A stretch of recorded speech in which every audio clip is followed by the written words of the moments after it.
আসসালামু আলাইকুম। আজকের ক্লাসে পঞ্চম শ্রেণীর গণিত বইয়ের 104 পাতার 8, 9, 10, 11 এই চারটা অঙ্ক সমাধান করব। তো প্রথমে 8 নম্বর অঙ্কটা খেয়াল করো। একটি দোকানে 3200 টাকার পণ্য 20% কমে বিক্রয় করা হলো। পণ্যটির বিক্রয় মূল্য কত? দেখো, একটি দোকানে 3200 টাকার পণ্য, মানে একটি দোকানে 3200 টাকা দামের একটা পণ্য আছে, সেই পণ্যটি আমরা 20% কমে বিক্রয় করা হলো। কয় পার্সেন্ট কমে? 20% কমে। এটার অর্থ হচ্ছে 100 টাকায় 20 টাকা কম নিয়ে এই 3200 টাকার পণ্য বিক্রয় করা হলো। এখন পণ্যটির বিক্রয় মূল্য কত? দেখো, আমাদের উত্তর বের করতে বলা হচ্ছে যে বিক্রয় মূল্য কত। তাহলে 3200 টাকা এটা কি? যদি বিক্রয় মূল্য বের করতে বলে তাহলে এটা হচ্ছে ক্রয় মূল্য। তো এই অঙ্কটা কিভাবে করবা? দেখো, লেখা আছে না 20% কমে বিক্রয় মূল্য। আচ্ছা, 20% মানে কি? দেখো, 20% মানে হচ্ছে 100 টাকায় 20 টাকা কম। তুমি 100 টাকা একটা জিনিস কিনে 20 টাকা কমে বিক্রয় করলে, তাহলে তোমার বিক্রয় মূল্য কত? 100 টাকায় কিনে যদি 20 টাকা কমে বিক্রয় করো, তাহলে তোমার বিক্রয় মূল্য হচ্ছে 80 টাকা। সেই হিসাবেই করতে হবে। তো এই অঙ্কটা করার জন্য প্রথমে লিখে নিবা যে 20% কমে ক্রয় মূল্য 100 টাকা হলে ক্রয় মূল্য 100 টাকা হলে বিক্রয় মূল্য, এক লাইনে যদি না ধরে তাহলে নিচে তোমরা লিখে দিবা বিক্রয় মূল্য সমান কি করতে হবে? 100 থেকে এই 20 বিয়োগ করে দিবা। দেখো, বিয়োগ করলে কত হবে? দেখো, 100 বিয়োগ 20 বিয়োগ করলে হবে হচ্ছে 80 টাকা। তো দেখো, তোমরা যদি চাও শুধু এইভাবে লিখতে পারো যে 20% কমে বিক্রয় মূল্য। দেখো, তোমরা যদি এত বড় না লেখো তাহলে লিখবা হচ্ছে 20% কমে বিক্রয় মূল্য, শুধু এতটুকু, 20% কমে বিক্রয় মূল্য সমান 100 বিয়োগ 20, আর বিয়োগ করলে যা হবে তাই লিখে দিবা। হ্যাঁ, আর যদি মনে করো না আমি সম্পূর্ণ লিখবো তাও লিখতে পারো। তো এবার খেয়াল করো, আমাদের যেহেতু উত্তর চাচ্ছে বিক্রয় মূল্য, তাই উত্তর যেটা চাই সেটা আমরা পরে লিখব, আর যে মানটা দেয়া থাকবে সেটা হচ্ছে আগে লিখব। তার মানে এখানে 3200 টাকা কিন্তু হচ্ছে মান। এটা কি ছিল? এটা ছিল হচ্ছে ক্রয় মূল্য। তাই ক্রয় মূল্য আগে দিয়ে শুরু করব, এই দুইটা দিয়ে শুরু করব। এটা হচ্ছে ক্রয় মূল্য। দেখো, 100 হচ্ছে ক্রয় মূল্য আর 80 হচ্ছে বিক্রয় মূল্য। তাই লিখবা যে ক্রয় মূল্য 100 টাকা হলে ক্রয় মূল্য 100 টাকা হলে বিক্রয় মূল্য কত? 80 টাকা। ক্রয় মূল্য 100 টাকা হলে বিক্রয় মূল্য 80 টাকা।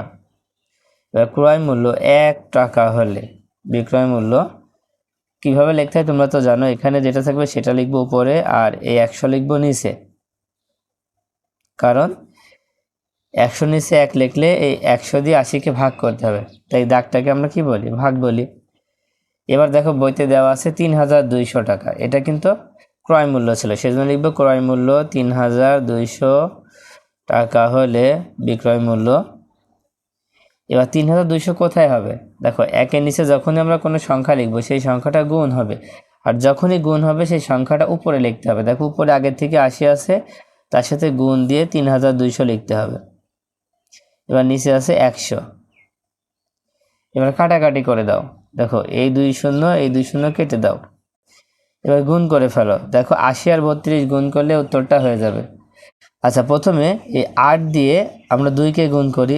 8 দুখানি 16, 6 হাতে থাকবে 1। এবার 3 8টা 24, আর হাতের 1 হচ্ছে 25। এখানে 25 বসায় দাও। এবার 80-র যে শূন্য ছিল সেই শূন্যটা পাশে বসায় দাও, তাহলেই কিন্তু হয়ে যাচ্ছে। তার মানে ক্রয় মূল্য 3200 টাকা হলে বিক্রয় মূল্য হবে 2560 টাকা। এটাই কিন্তু উত্তর। তাহলে উত্তর লিখে দাও, উত্তর 2560 টাকা। আশা করি তোমরা বুঝতে পেরেছ।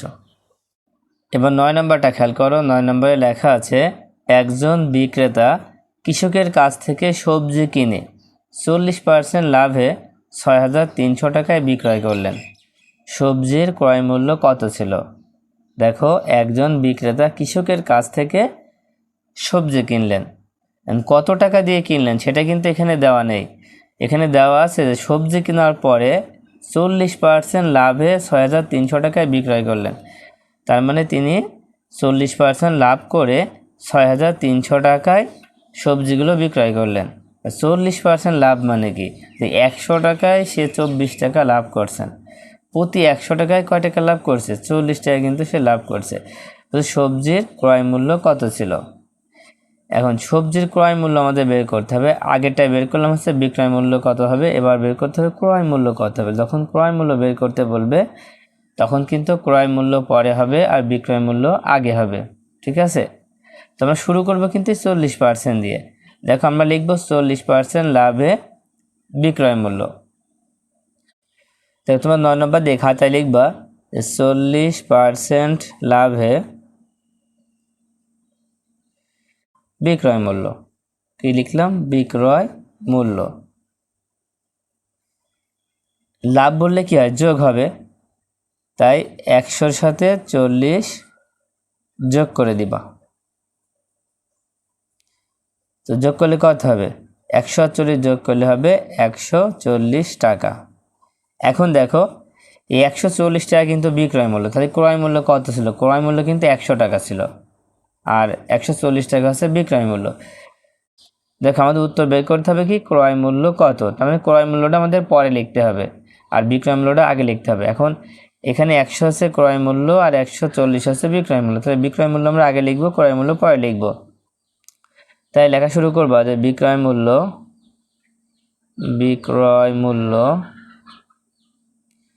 140 টাকা হলে 140 টাকা হলে ক্রয় মূল্য 100 টাকা। ক্রয় মূল্য 100 টাকা। এবার বিক্রয় মূল্য 1 টাকা হলে ক্রয় মূল্য কত হবে? 100 যাবে উপরে আর নিচে আসবে 140। এটা কিভাবে হয় তোমরা জানো। এবার দেখো বিক্রয় মূল্য এখানে দেওয়া আছে 6,300 টাকা, তো নিচে লিখে দাও যে 6,300 টাকা হলে ক্রয় মূল্য। দেখো একের নিচে 6,300 লিখলে এটা কিন্তু গুণ হবে আর গুণ হলে উপরে হবে, তার মানে 100-র সাথে গুণ হবে, লিখবে 100 গুণ 6,300 আর নিচে হচ্ছে 140। এখন খেয়াল করো আমরা একটা শূন্য আর একটা শূন্য কেটে ছোট করে নিলাম।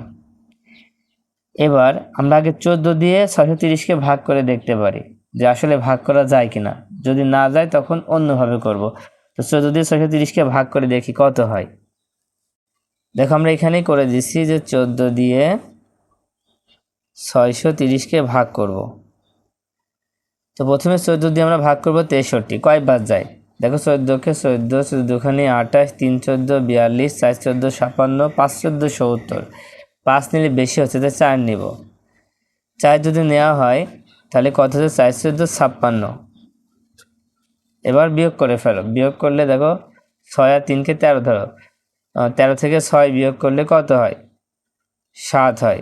6 হাতে 1 থাকবে, সেই 1 5-এর সাথে যোগ করলে 6, 6 6 মিলে যাচ্ছে। এবার এই শূন্যটা নামায় দাও। এবার দেখো 70 হলো, তার মানে 5 বাজবে, 5 14 70। কত হচ্ছে? 45 হচ্ছে। এখন কি করবা?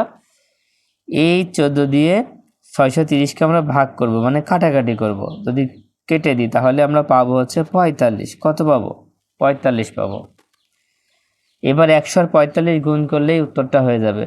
দেখো 1-এর সাথে 45 গুণ করলে 45ই হবে আর 100 যে দুইটা শূন্য এখানে বসায় দাও। তাহলে কত হলো? দেখো বিক্রয় মূল্য 6,300 টাকা হলে ক্রয় মূল্য হচ্ছে 4,500 টাকা। কত হচ্ছে? 4,500 টাকা। তাহলে উত্তর হবে 4,500 টাকা। অথবা তোমরা লিখতে পারো ক্রয় মূল্য 4,500 টাকা। এবার 10 নম্বরটা খেয়াল করো। 10 নম্বরে লেখা আছে 150 টাকায় একটি জিনিস ক্রয় করে কত দামে বিক্রয় করলে 30% লাভ হবে।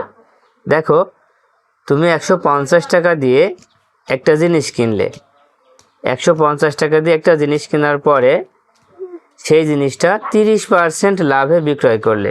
কত পার্সেন্ট লাভে বিক্রয় করলে? 30% লাভে বিক্রয় করলে, তাহলে বিক্রয় মূল্য কত হবে? ভালো করে খেয়াল করো, তুমি 150 টাকা দিয়ে একটি জিনিস কিনলে, সেই জিনিসটা 30% লাভে বিক্রয় করলে, তাহলে সেই জিনিসটার বিক্রয় মূল্য কত? তার মানে আমাদের উত্তর বের করতে হবে বিক্রয় মূল্য কত। আর এখানে যে 150 দেওয়া আছে, 150 কিন্তু ক্রয় মূল্য, তার মানে ক্রয় মূল্য আমাদের দেওয়া আছে আর বিক্রয় মূল্য বের করতে হবে। মানে যেটা বের করতে হবে সেটা কিন্তু পরে লিখতে হবে, আর যেটা দেওয়া থাকবে সেটা কিন্তু আগে লিখতে হবে। তো লেখা শুরু করবো কি দিয়ে? এই 30% দিয়ে, যেহেতু 30% লাভ বলা আছে তাই লিখবো 30% লাভে বিক্রয় মূল্য। তো ঠিক এইভাবে লেখা শুরু করবো যে 30% লাভে বিক্রয় মূল্য। লাভ বললে কি হয়? যোগ করতে হয়। 100 যোগ 30, 100 কেন হলো? যেহেতু পার্সেন্ট বলছে, পার্সেন্ট মানে 100, সেই জন্য 100 যোগ 30। এবার যোগ করলে কত হবে? 130 টাকা। তার মানে ক্রয় মূল্য যদি 100 টাকা হয়, তাহলে বিক্রয় মূল্য হচ্ছে 130 টাকা। মানে 100 টাকা একটা জিনিস কিনে আমাদের 130 টাকায় বিক্রয় করা হচ্ছে। তো যেহেতু এখানে বিক্রয় মূল্য চেয়েছে, তাই আমরা ক্রয় মূল্য দিয়ে শুরু করবো। দেখো, ক্রয় মূল্য 100 টাকা হলে বিক্রয় মূল্য 130 টাকা। এইভাবে লিখবা যে ক্রয় মূল্য 100 টাকা হলে বিক্রয় মূল্য 130 টাকা। অতএব ক্রয় মূল্য 1 টাকা হলে বিক্রয় মূল্য 130/100। এবার ক্রয় মূল্য কত দেওয়া আছে? বইতে 150 টাকা দেওয়া আছে। তো ক্রয় মূল্য 150 টাকা হলে বিক্রয় মূল্য, এটা কিভাবে লিখবা? দেখো, একের নিচে যখন 150 লিখবো, তখনই কি হবে? এই 150 গুণ হবে। 150 গুণ হলে কোথায় হবে? উপরে হবে। উপরে আছে 130, 130 আগে লিখে নিলাম যে 130 গুণ 150 এখানে লিখতে হবে, আর নিচে হচ্ছে 100। এখন কি করবা? এই শূন্য আর এই শূন্য, আর এই শূন্য আর এই শূন্য কেটে দাও। নিচে তো 1 থাকছে, নিচে 1 থাকলে একের কোনো দাম নাই। এখন উপরে থাকছে 13 আর 15, 13 আর 15 গুণ করলে উত্তরটা হয়ে যাচ্ছে। দেখো, এখানে আমরা গুণ করছি। দেখো, এখানে আমরা গুণটা করে দিয়েছি। গুণ করে আমাদের কত হয়েছে? 195। তাই 13 আর 15 গুণ করলে হবে 195 টাকা। তাহলে ক্রয় মূল্য যদি 150 টাকা হয়, তাহলে বিক্রয় মূল্য হচ্ছে 195 টাকা। এই 195 টাকা হচ্ছে উত্তর। তাহলে উত্তর 195 টাকা। এবার 11 নম্বরটা খেয়াল করো। 11 নম্বরে লেখা আছে, উপকূলীয় একটি উপজেলার জনসংখ্যা ছিল ৭৬,৩৫০ জন। সমুদ্র উপকূলে পানির উচ্চতা বৃদ্ধির কারণে 4% মানুষ অন্যত্র চলে গেল। বর্তমানে ওই উপজেলার জনসংখ্যা কত? দেখো, একটি উপকূলীয় এলাকায় জনসংখ্যা ছিল ৭৬,৩৫০ জন। কোথায়? একটা সমুদ্র উপকূলীয় অঞ্চলে জনসংখ্যা ছিল ৭৬,৩৫০ জন। হঠাৎ করে সমুদ্র উপকূলের পানি উচ্চতা বৃদ্ধির কারণে 4% মানুষ অন্য জায়গায় চলে গেল।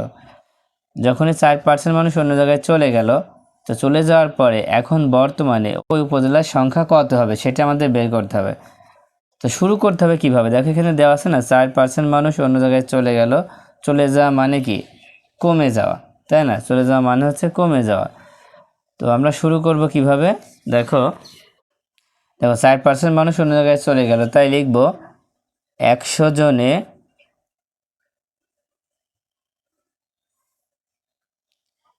চলে গেল। 100 জনে চলে গেল কতজন? 4 জন। 100 জনে চলে গেল 4 জন। অতএব 1 জনে চলে গেল 4/100।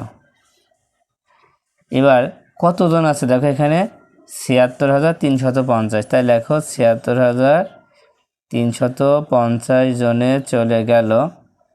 তো ৭৬,৩৫০ করতে হবে, উপরে হবে। কিভাবে হবে তোমরা তো আগে বুঝতে পেরেছ। 4 গুণ ৭৬,৩৫০ আর নিচে হচ্ছে 100। এখন আমরা এই একটা শূন্য কেটে দিলাম, একটু ছোট করে নিলাম। আচ্ছা, এবার কত দিয়ে ভাগ করতে হবে বা কাটাকাটি করতে হবে তুমি যদি বুঝতে না পারো, তাহলে একটা কাজ করতে পারো। এই 4 দিয়ে ৭৬৩৫কে গুণ করে ফেলো। তো গুণ করলে দেখো, প্রথমে 4 দিয়ে 5কে গুণ করো। 4 5-এ 20 শূন্য, হাতে থাকবে 2, 3 4-এ 12 আর হাতের 2 হচ্ছে 14। হাতে 2 যোগ করলে হবে 14, 14 4 হবে, হাতে থাকবে 1, বা 4 ছক 24, আর হাতের 1 যোগ করলে 25-এর 5, হাতে থাকবে 2, এবার 4 7 28, আর হাতে 2 যোগ করলে হবে 30, আর নিচে ছিল কত 10। আমরা একটা লাইন বেশি করছি। এবার দেখো এই শূন্য আর এই শূন্য কেটে দাও, নিচের একের তো আর কোনো দাম নেই, তার মানে এখন থাকছে কত, থাকছে হচ্ছে 3054 জন। দেখো ৭৬,৩৫০ জনে চলে গেল 3054 জন। কতজন? 3054 জন। এখন 3054 জন চলে যাওয়ার পরে ওই উপজেলায় জনসংখ্যা কত হবে? আগে ছিল ৭৬,৩৫০, চলে যাচ্ছে 3054, তাহলে এখন আর কতজন থাকবে? কি করবা? এই ৭৬,৩৫০ থেকে এই 3054 বিয়োগ করে দিলেই উত্তরটা হয়ে যাবে। তো এবার বিয়োগ করে ফেলো। দেখো এবার লিখে দিবা যে বর্তমানে উপজেলার জনসংখ্যা ৭৬,৩৫০ বিয়োগ 3054। এবার বিয়োগ করলে কিন্তু উত্তরটা হয়ে যাবে। তো বিয়োগ করে ফেলো। দেখো প্রথমে এই 0 থেকে 4 বিয়োগ করবো, মানে শূন্যকে আমরা কত ধরি? 10 ধরি। 10 থেকে 4 বিয়োগ করলে 6 হবে। এবার কিন্তু হাতে 1 থাকবে, সেই 1 5-এর সাথে যোগ করলে 6, তার মানে 6 যদি হয় তাহলে 5কে আমরা 15 ধরবো। 15 থেকে 6 বিয়োগ করলে 9 হয়। আবার হাতে 1 থাকবে, সেই 1 এই 0-এর সাথে যোগ করলে 1 হবে, তার মানে 3 থেকে 1 বিয়োগ করলে 2 হবে। এবার 6 থেকে 3 বিয়োগ করলে 3 হবে, আর এই 7 বসায় দাও, আর পাশে লিখে দেওয়া হচ্ছে জন। তাহলে বর্তমান উপজেলা জনসংখ্যা কত হলো? ৭৩,২৯৬। ৭৩,২৯৬। তাহলে উত্তর হবে ৭৩,২৯৬ জন। তো আশা করি এই 4টা অঙ্ক তোমরা খুব ভালোভাবে বুঝতে পেরেছো। তো আজকের মতো ক্লাসটা এই পর্যন্ত। আল্লাহ হাফেজ।